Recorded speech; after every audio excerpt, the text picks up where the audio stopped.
Ladies and gentlemen, it gives me great pleasure to introduce Specialist Greg Lynch.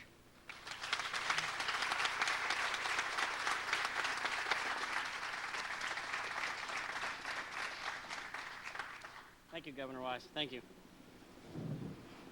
Thank you, friends, family, community, media, viewers from all over the nation. Thank you for welcoming my sister back home today.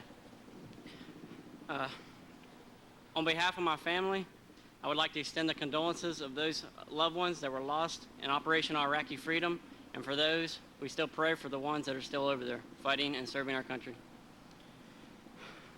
I want to start off by saying that today I found out Jessica was missing. It was a heart-stricken day in Palestine as well as in the household of the Lynch family. We prayed day in and day out for the safe return of her, hoping for some news, not knowing what would happen or what we would hear. April 1st, we received news that Jessica had been found. She was safe and sound.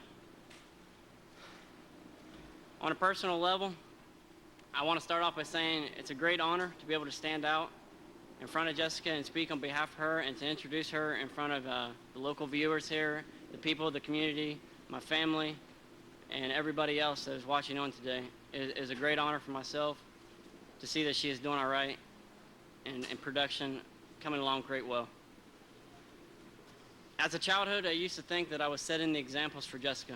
I used to think that I was the one to be looked up upon for her to grow up and be inspired. But today, I stand before you and saying that I look upon her. She has done great things for not only herself, the Army. It's a pleasure for myself. I role her as a role model for myself and for everybody else to look upon that wishes to follow a path like that.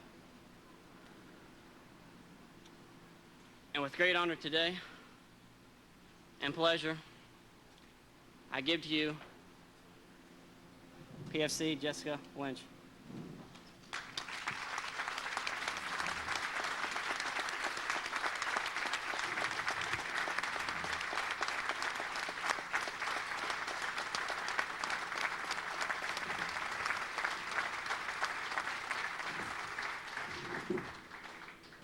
Hi, thank you for being here. It's great to be home. I would like to say thank you to everyone who hoped and prayed for my safe return.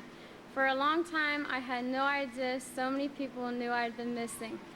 But I read thousands of letters, many of them from children who offer messages of hope and faith.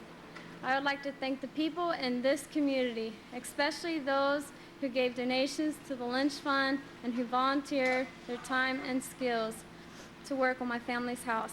Please allow me to thank the doctors, nurses, and staff members of Walter Reed Army Medical Center for the excellent care they gave me.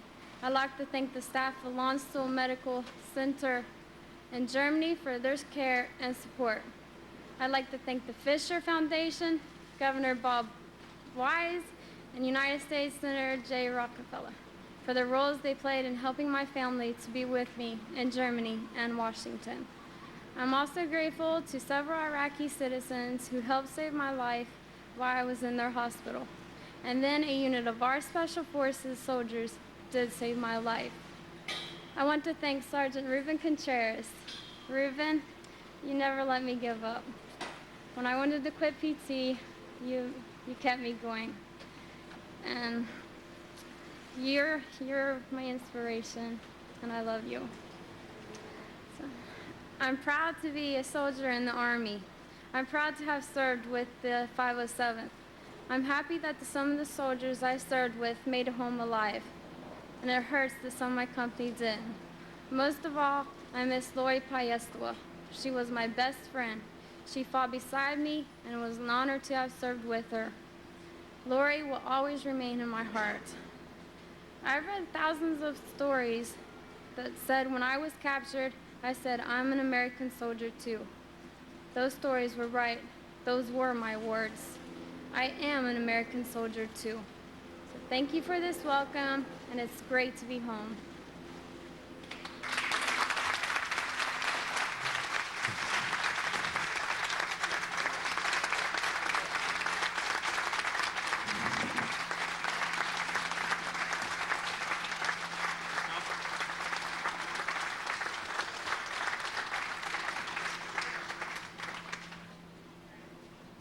PFC Jessica Lynch being rolled off the platform now and back to the vehicle, which will carry her from Palestine, West Virginia, where this ceremony is taking place, to her nearby home in Elizabeth, West Virginia. We go back to Jane Clayson, who is at the site of the ceremony. Jane?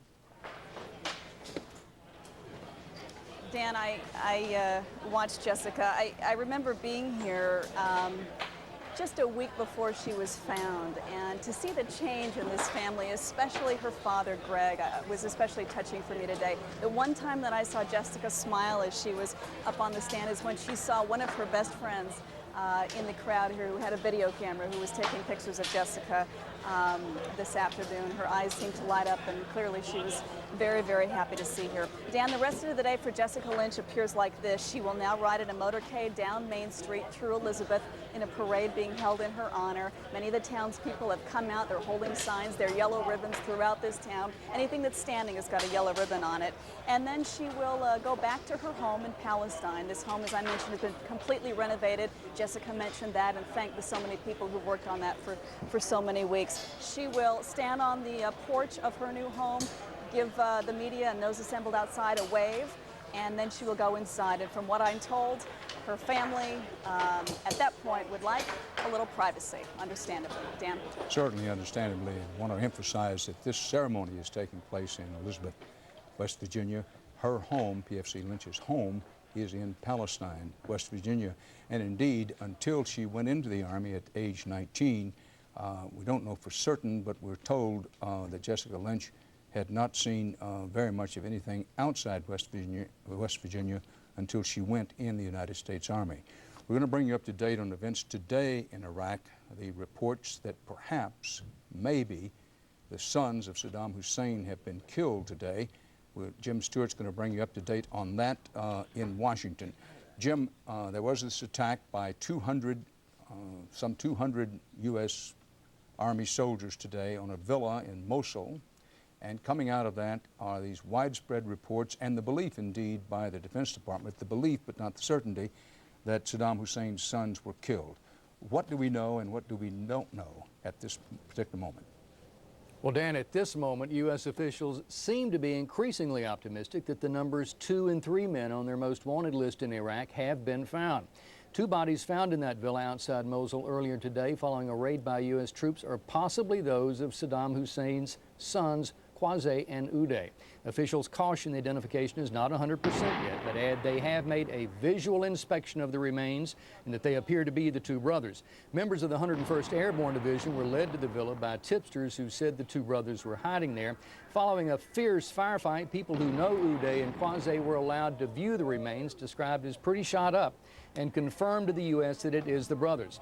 Finally, officials say the body of a 14-year-old boy was also found in the rubble, and he appears to be Qasem's son, who was known to be traveling with his father. Final identification may take weeks through more thorough DNA testing.